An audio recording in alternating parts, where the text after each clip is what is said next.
अष्टवक्र गीता, राजा जनक और अष्टवक्र संवाद। भूमिका।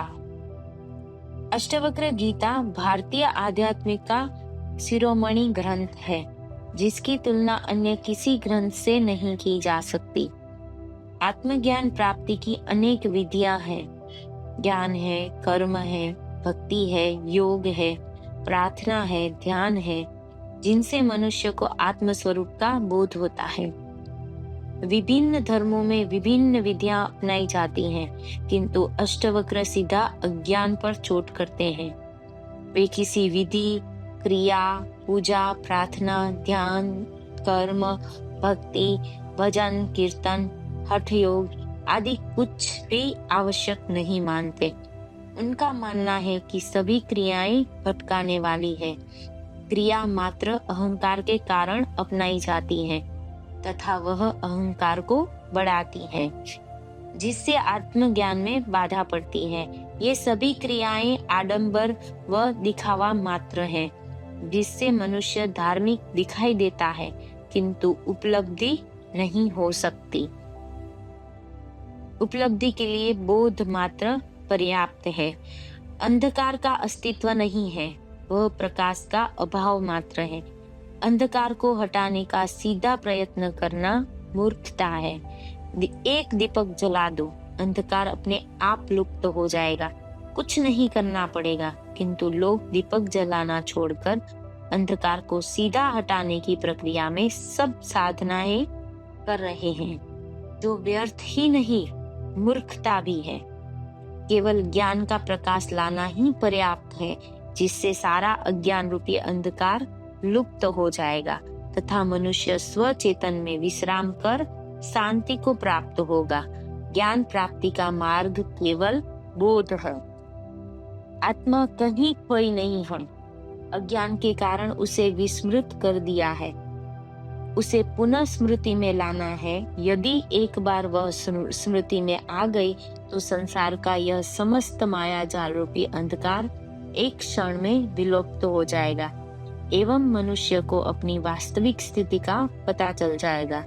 रस्सी में सांप का जो भ्रम तुम्हें हो रहा है, जिससे तुम भयभीत हो, डरे हुए हो, काम क्रोध आदि से जल रहे हो, मृत्यु से भयभीत हो, दुनिया का शोषण कर अपना पेट भरना चाहते हो, चोरी, बलात्कार, हत्याएं कर रहे हो, यह सब तुम्हारे अज्ञान के कारण हो रहा है। यदि यह अज्ञान भ्रांति मिटाकर तुम अपने वास्तविक स्वरूप को पहचान लो, तो तुम स्वयं पर हंसोगे कि मैं किस प्रकार अज्ञानवश यह सब करता रहा। अष्टवक्र ने ऐसा केवल उपदेश ही नहीं दिया, बल्कि राजा जनक पर प्रयोग करके वैज्ञानिक दृष्टि से सत्य सिद्ध करके दिखा दिया कि यह कोई सैद्धांतिक वक्तव्य नहीं है, बल्कि प्रयोग सिद्ध वैज्ञानिक सत्य है। यह न राजनेताओं के आश्वासन जैसा है, न ज्योतिषियों की भविष्यवाणी जैसा, न पुराणों की कथाओं जैसा है और न वेदों की प्रार्थनाओं जैसा। यह सबसे अनूठा वक्तव्य है, जो सीधे ही बोध को जागृत करता है। इस दृष्टि से इसे भारत का ही नहीं, विश्व का आध्यात्मिक शिरोमणि ग्रंथ माना जाता रहा है। आध्यात्म जगत में तीन ही निष्ठाएं महत्वपूर्ण है, ज्ञान, कर्म और भक्ति। तथा मनुष्य में दो प्रकार के व्यक्तित्व हैं, अंतर्मुखी तथा बहिर्मुखी। बहिर्मुखी के लिए कर्म व भक्ति मार्ग अनुकूल पड़ता है तथा अंतर्मुखी के लिए ज्ञान। बहिर्मुखी को ज्ञान या बोध का मार्ग समझ में नहीं आ सकता। विद्वान, प्रज्ञावान, प्रखर बुद्धि एवं चेतना वाला ही इसे ग्रहण कर सकता है। इसी कारण अष्टवक्र की पूरी विधि सांख्य की है, जिसमें करना कुछ भी नहीं है, अक्रिया ही विधि है। बोध या स्मरण मात्र पर्याप्त है। यदि यह जान लिया कि मैं शरीर, मन आदि नहीं हूँ, बल्कि शुद्ध चैतन्य आत्मा हूँ, तो सारी भ्रांति मिट जाती है। यही मोक्ष है। मोक्ष कोई स्थान नहीं है, बल्कि चित्त की एक अवस्था है, जिसमें स्थित हुआ जीव परमानंद का अनुभव करता है। कृष्ण की गीता में ज्ञान, भक्ति, कर्म सबका समन्वय है, किंतु सर्वाधिक जोर कर्म पर है। अर्जुन कर्म योगी है, क्षत्रिय है, युद्ध के मैदान में खड़ा है। आतताइयों का विनाश करना उसका कर्तव्य है। युद्ध से भागना कायरता है। अपने कर्म को सच्चाई, ईमानदारी, पूर्ण निष्ठा व लगन के साथ करने वाला भी स्वर्ग का अधिकारी होता है। फिर यदि निष्काम भाव से लोक हितार्थ ईश्वर की आज्ञा समझकर जो समर्पण भाव से कर्म करता है, उसके वे कर्म बंधन का कारण नहीं बनते। अहंकार वश अपने स्वार्थ के लिए जो कर्म किए जाते हैं, वे ही बंधन का कारण बनते हैं। कृष्ण की गीता का उपदेश मुख्यतः सांसारिक व्यक्तियों के लिए है, अंततः उसका महत्व सबके लिए है, किंतु अष्टवक्र का उपदेश केवल मोक्ष प्राप्ति की इच्छा रखने वाले मुमुक्षु व्यक्ति के लिए है। इसलिए सामान्य जन इससे अप्रभावित रहा है। यह साधु, सन्यासियों, ध्यानियों व अन्य साधनारत व्यक्तियों को सच्चा मार्गदर्शन है। अष्टवक्र कृष्ण के जैसी अनेक विद्या नहीं बताते, वे एक ही बोध की विधि बताते हैं जो अनूठी, भावातीत, समय, देश और काल की सीमा से परे पूर्ण वैज्ञानिक है। बिना लाग लपेट के, बिना किसी कथा व उदाहरण के, बिना प्रमाण व तर्क के दिया गया यह शुद्धतम गणित जैसा वक्तव्य है, जैसा आज तक आध्यात्म जगत में नहीं दिया गया। यह आध्यात्म की एक ऐसी धरोहर है जिसके बारे में कुछ कहना सूर्य को दीपक दिखाना है। यह समझने के लिए नहीं है, पीने व पचाने के लिए है। जो समझने का प्रयत्न करेगा वह निश्चित ही चूक जाएगा, सागर को चम्मच से नापने के समान होगा।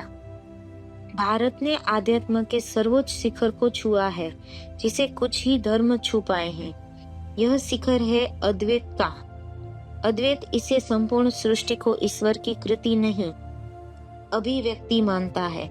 यह सारा फैलाव उसी का है। सृष्टि में ईश्वर नहीं, बल्कि यह सृष्टि ही ईश्वर है। आत्मा, परमात्मा या ब्रह्म भिन्न नहीं है।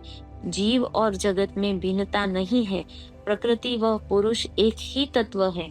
जड़ व चेतन उसी एक की विभिन्न अवस्थाएं मात्र है। दो भिन्न तत्व नहीं है। इसी तत्व बोध के आधार पर उसने उद्घोषणा की। ये मानव बुद्धि की न परिकल्पना है, न कोई सिद्धांत, अपितु प्रत्यक्ष दर्शन के आधार पर सुनिश्चित किया गया सार है, निष्कर्ष है, परम सत्य है।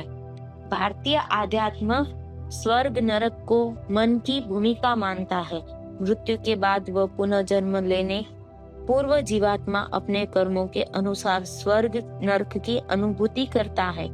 यह समय अंतराल का समय है, जहाँ जीवात्मा अपने भौतिक शरीर को त्याग कर मन एवं वासना सहित अपने सूक्ष्म शरीर में विद्यमान रहती है तथा अपनी वासना पूर्ति हेतु समय आने पर पुनः नया भौतिक शरीर धारण करती है।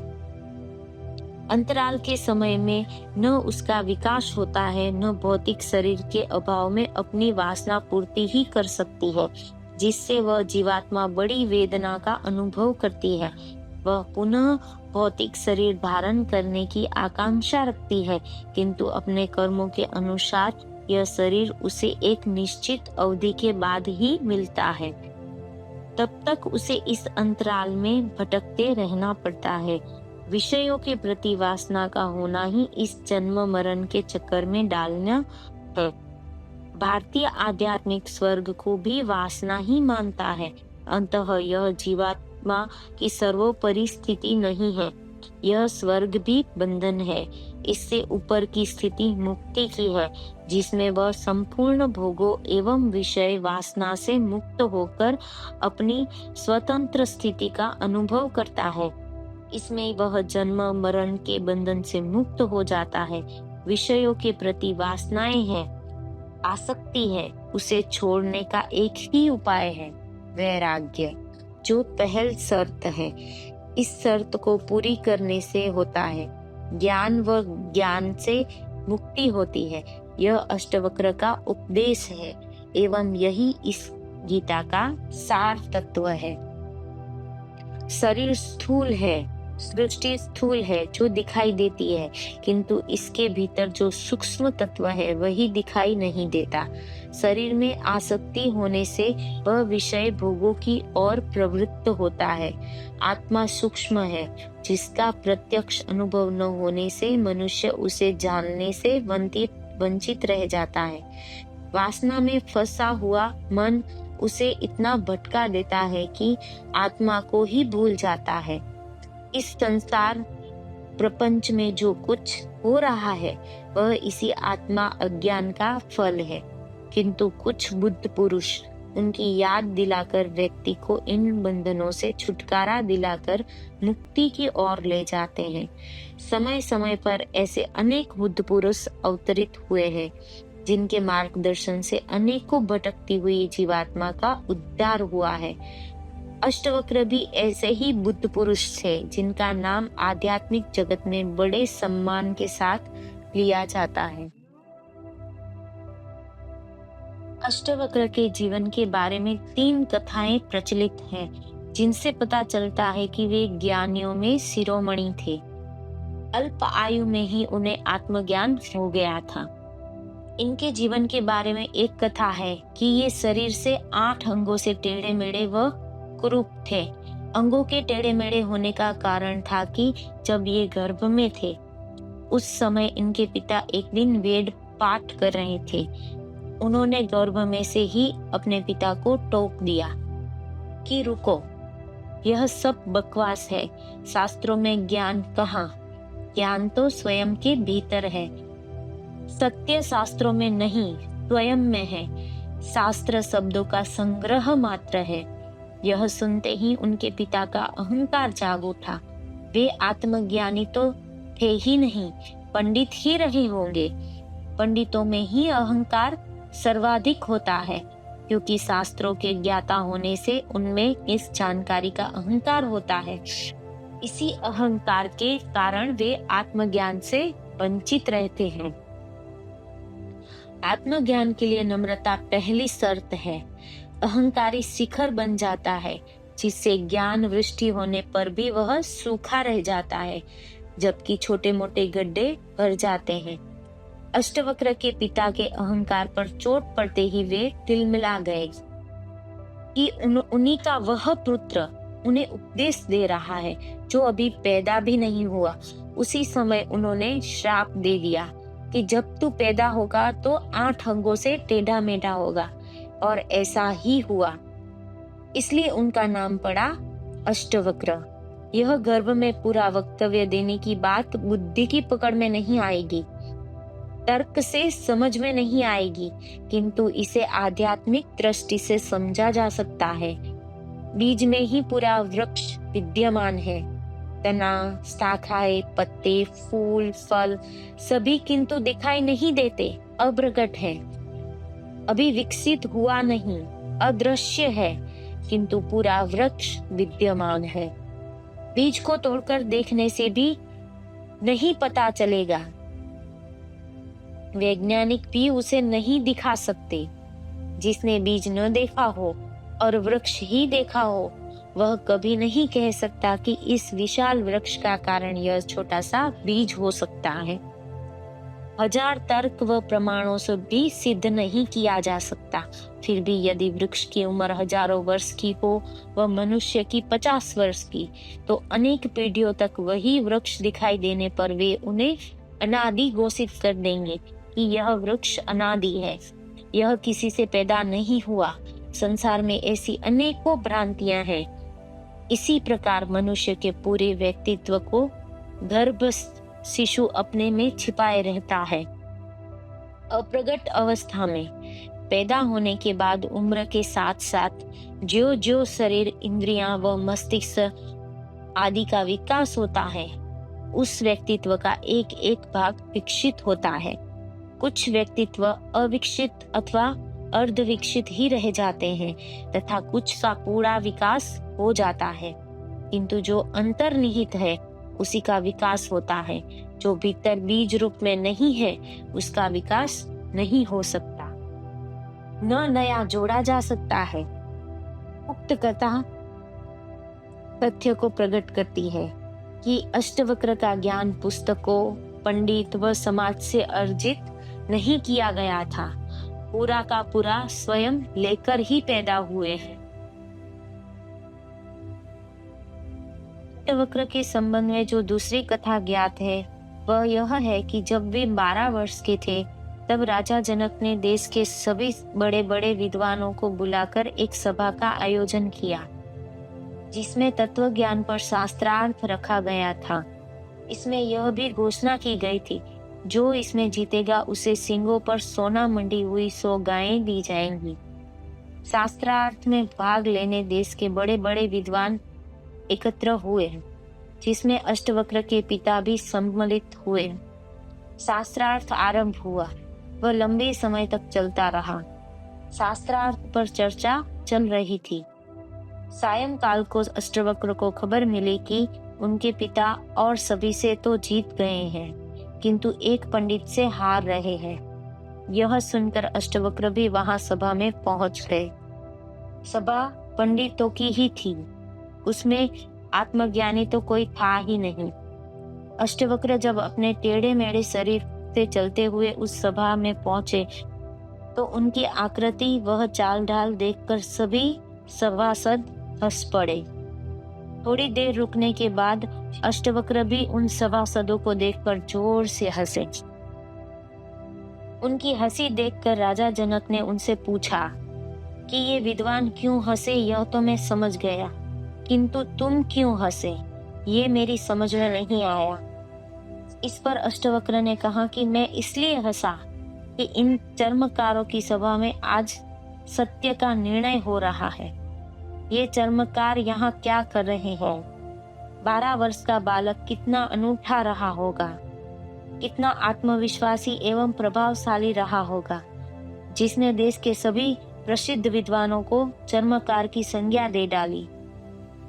चर्मकार शब्द सुनते ही सारी सभा में सन्नाटा छा गया, सभी स्तब्ध रह गए।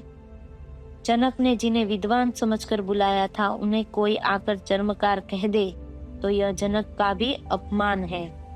इससे पहले कि ये सभासद अपना रोष प्रकट करते, राजा जनक ने स्थिति संभालते हुए संयमित होकर अष्टवक्र से पूछा कि तेरा मतलब क्या है, यह मैं नहीं समझ पाया।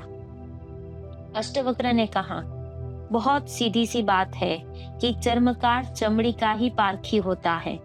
वह ज्ञान को क्या समझे? ज्ञानी ज्ञान को देखता है, चमड़ी को नहीं। इनको मेरी चमड़ी ही दिखाई दी, मेरा आड़ा टेढ़ा शरीर ही दिखाई दिया, जिसे देखकर ये हंस पड़े। ये चमड़ी के अच्छे पारखी है, अंततः ये ज्ञानी नहीं हो सकते, चर्मकार ही हो सकते हैं। हे राजन, जैसे मंदिर का टेढ़ा होने से आकाश टेढ़ा नहीं होता और मंदिर के गोल अथवा लंबा होने से आकाश गोल अथवा लंबा नहीं होता, क्योंकि आकाश का मंदिर के साथ कोई संबंध नहीं है।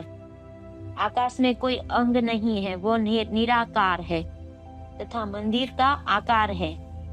वैसा ही आत्मा का भी शरीर के साथ कोई संबंध नहीं है, क्योंकि आत्मा निर्वयव है और शरीर सावयव है। आत्मा नित्य है, शरीर अनित्य है। शरीर के वक्र आदि धर्म आत्मा के कदापि नहीं हो सकते। हे राजन, ज्ञानवान को आत्मदृष्टि रहती है, वह आत्मा को ही देखता है, और अज्ञानी की चर्म दृष्टि रहती है। चर्म दृष्टि से अज्ञानी देखते हैं, ज्ञानवान नहीं देखते। अष्टवक्र के इन वचनों को सुनकर राजा जनक बड़े प्रभावित हुए। वे उनके चरणों में गिर पड़े, साष्टांग दंडवत किया। वह उन्हें ज्ञान का उपदेश देने हेतु अपने महलों में आमंत्रित किया।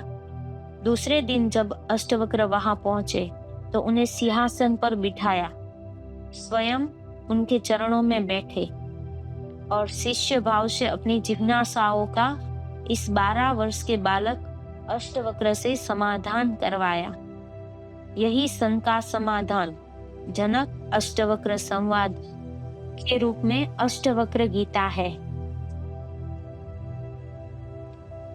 अष्टवक्र के संबंध में एक और कथा मिलती है कि राजा जनक ने आत्मज्ञान संबंधित अनेक शास्त्रों का अध्ययन किया था।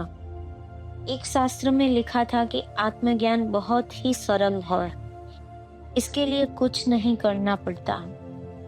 घोड़े पर चढ़ने के लिए उसके पांगड़े में एक पांव रखे व दूसरे पांगड़े में रखने में जितना समय लगता है उससे भी कम समय में आत्मज्ञान संभव है। राजा जनक मुमुक्षु थे, वे इसकी सत्यता की परख करना चाहते थे। वैज्ञानिक मस्तिष्क रहा होगा जो सत्यता को अंधविश्वास होकर न मानकर प्रयोग द्वारा सिद्ध करके देखना चाहते थे। इसके लिए उन्होंने देश के बड़े बड़े विद्वानों को पढ़ते हुए कहा कि इस कथन को सत्य प्रमाणित कीजिए, अन्यथा इस पंक्ति को शास्त्रों से हटा दीजिए। वे सभी विद्वान तो पंडित ही थे जिन्हें शास्त्रों का पुस्तकीय ज्ञान मात्र था। वे शास्त्रार्थ करने में प्रवीण थे, किंतु स्वयं आत्मज्ञानी नहीं होने से ज्ञान प्राप्ति के इस रहस्य को सत्य प्रमाणित करने में असमर्थ थे,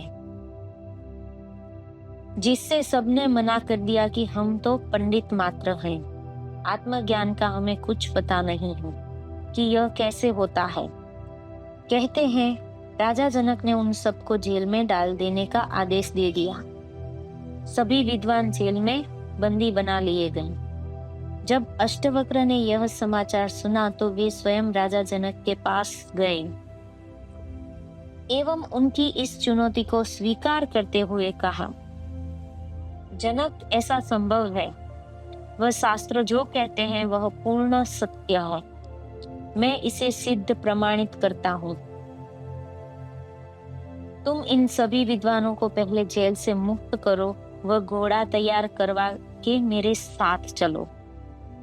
राजा जनक ने सभी विद्वानों को मुक्त करवा दिया, अपना घोड़ा तैयार करवाया। अष्टवक्र राजा जनक को लेकर शहर से दूर एकांत स्थान में गए, जहां घोड़ा रोककर जनक से अपना एक पांव घोड़े के एक पांगड़े में रखने को कहा।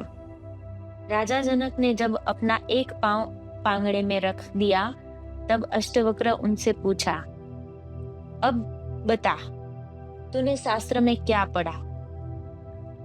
राजा जनक ने वही बात फिर दोहराई तो अष्टवक्र ने पूछा कि यह तो सत्य है, किंतु इसके आगे तूने क्या पढ़ा?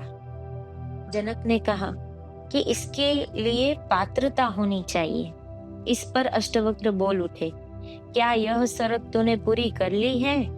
जब इसकी शर्त ही पूरी नहीं की तो आत्मज्ञान कैसे संभव है? राजा जनक एक बार फिर चौंक गए, किंतु वे मुमुक्षु थे।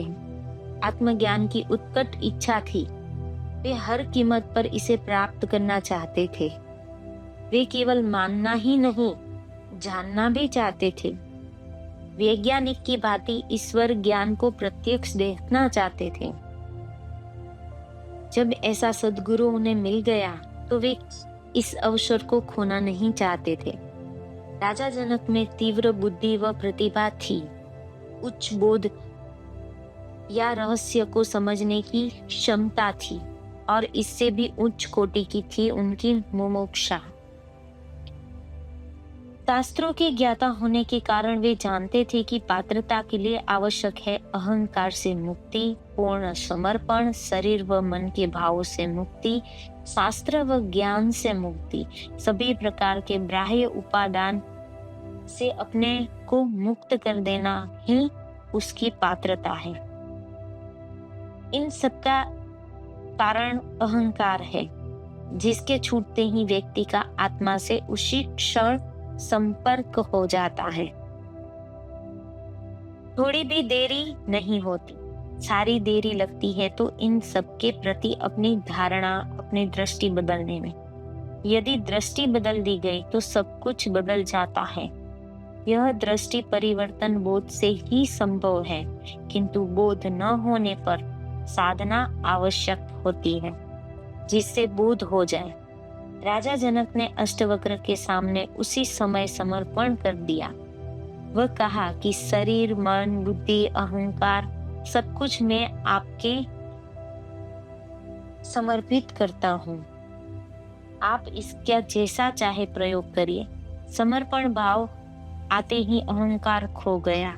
जनक पिघल गए, बाष्प बन गए, शून्य हो गए। स्थूल से संबंध छूट गया, सूक्ष्म में प्रवेश कर गए। अष्टवक्र ने पात्रता देखकर अपना संपूर्ण ज्ञान पात्र में उड़ेल दिया। पात्र खाली था, वो भर गया।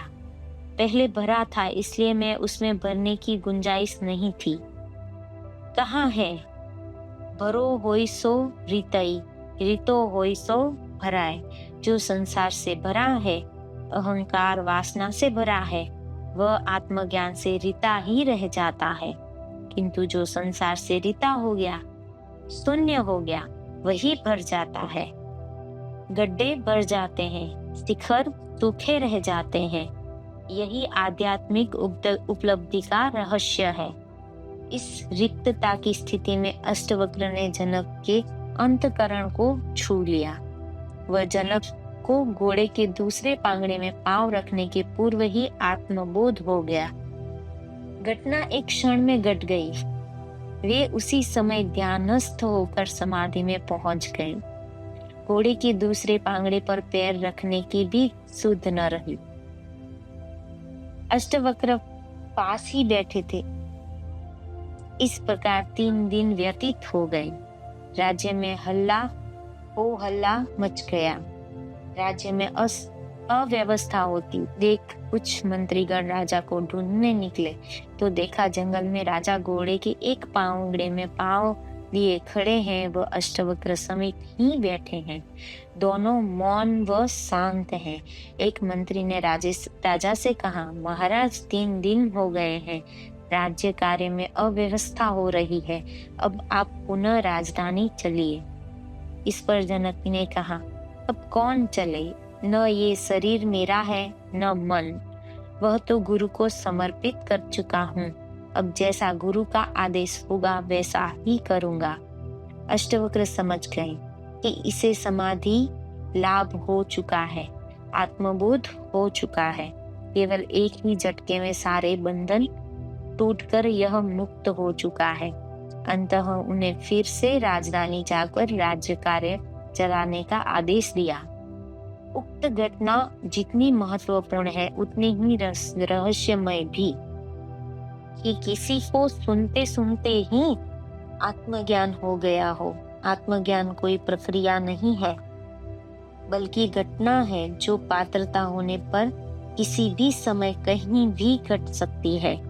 ज्ञान प्राप्ति के लिए विभिन्न निष्ठाएं हैं। योग क्रिया पर जोर देता है, तंत्र समर्पण पर, किंतु सांख्य केवल बोध की ही बात कहता है।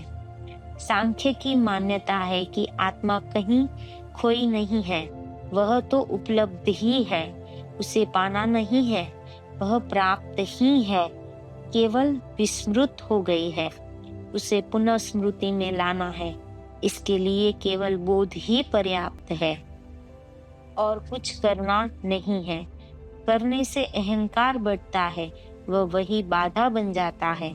अष्टवक्र कहते हैं कि क्रिया मात्र बंधन है, अक्रिया ही मार्ग है। कुछ न करके अपने को खाली मात्र कर देना ही मार्ग है। कुछ न करके अपने को खाली मात्र कर देना ही भरने की विधि है। बुद्ध ने 6 वर्ष खूब क्रियाएं तो कुछ नहीं मिला। अंत में सब कुछ छोड़कर निरंजना नदी के किनारे लेटे गए। वह शून्य की स्थिति में पहुंचे तो उसी क्षण उन्हें बुद्धत्व प्राप्त हो गया। शंकराचार्य कहते हैं, मोक्ष न योग से सिद्ध होता है और न सांख्य से, न कर्मों से और न विद्या से। वह केवल ब्रह्म और आत्मा की एकता के ज्ञान से ही सिद्ध होता है और किसी प्रकार नहीं। जे कृष्णमूर्ति का सारा उपदेश सांख्य का है, अक्रिया का, केवल विचार का। करके संसार को प्राप्त किया जा सकता है, किंतु परमात्मा के लिए हम केवल स्थान मात्र बना दे, यही पर्याप्त है। किंतु सांख्य हर व्यक्ति के लिए उपयुक्त नहीं है। प्रखर बुद्धि व तीव्र प्रतिभा संपन्न व्यक्ति ही इसे विधि का उपयोग कर सकता है। सामान्य व्यक्ति को सांख्य समझ में नहीं आ सकता, उसे किसी प्रकार क्रिया से गुजरना ही पड़ता है। भक्त हृदय के लिए प्रेम मार्ग है, वहां योग, हठ योग, सांख्य काम नहीं करेगा। भिन्न भिन्न स्तर के व्यक्तियों के लिए भिन्न भिन्न मार्ग है। जनक में बोध ग्रहण करने की पात्रता थी, इसलिए अष्टवक्र का प्रभाव हो गया, अन्यथा असंभव था। कुछ भी कारण रहा हो, सांख्य पर क्रिया दिया गया ऐसा अनूठा उपदेश आज तक नहीं दिया गया है। अष्टवक्र जैसे गुरु एवं जनक जैसा शिष्य खोजना असंभव है। यह पुस्तक आत्मज्ञान के मुमुक्षु व्यक्तियों के लिए निश्चय ही एक ऐसी नौका है जिसमें बैठकर सांसारिक बंधनों से मुक्त होकर मोक्ष का लाभ प्राप्त किया जा सकता है, जो जीव की उच्चतम स्थिति है।